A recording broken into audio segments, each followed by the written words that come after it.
En fait, il y a eu des études là, qui ont été faites, plusieurs études qui ont été faites sur cette question-là. Dans la littérature, on retrouve quand même beaucoup de choses. Effectivement, il y a des ressemblances. Tout ce qui est au niveau du processus, les étapes de deuil, comme on connaît un peu de façon générale, là, ça se ressemble. Sauf que ce qui différencie, ça va être la durée du deuil.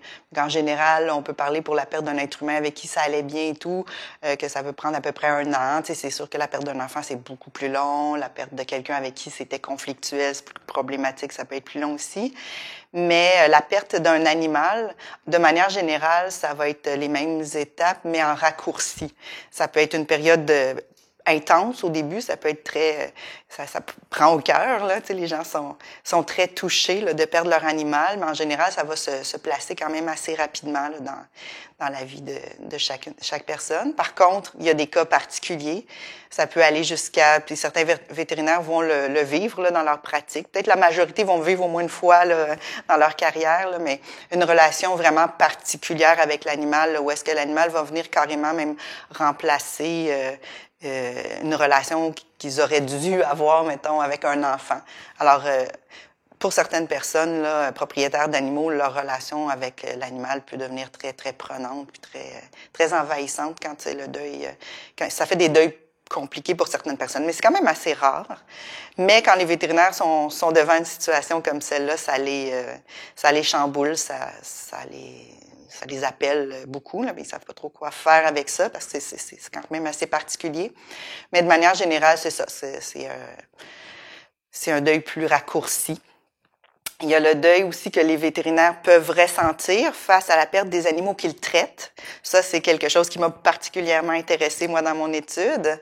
Et ce qui est ressorti de ma recherche, c'est que les vétérinaires ressentent des sentiments qui ressemblent au deuil quand on perd un être cher, mais ça va être plus léger, plus raccourci. C'est pas par rapport à la perte d'un animal en particulier.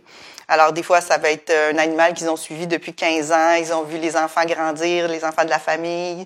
Ils se sont attachés à toute la petite famille et tout. Puis là, ben, ils arrivent devant cette euthanasie-là qui est parfois, c'est pas juste le fait que l'animal est en train de disparaître, là. C'est plus le fait qu'eux sont attachés aux gens aussi, puis bon, ils se sont attachés particulièrement à cette bête-là. Fait que des fois, ça peut faire remonter plus de sentiments, plus d'émotivité. Mais en général, ça va être l'accumulation de toutes ces euthanasies-là, alors de toutes ces petites pertes-là, pour eux, qui sont parfois un peu plus difficiles dans certaines situations.